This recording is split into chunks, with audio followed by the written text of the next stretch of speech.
Вітаю всіх з Днем ракетних військ і артилерії України. Хочу висловити свою щиру подяку кожному артилеристу, кожному воїну, хто сьогодні тримає оборону і наближає нашу перемогу. Ви – сила і незламність українського війська. Ви захищаєте наші міста, наші родини, нашу землю. Пишаюся вами і дякую за ваш вогонь, вашу відвагу та професіоналізм. Хай Господь береже кожного з вас, а кожен постріл буде влучним і справедливим.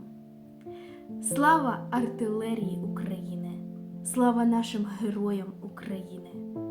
Слава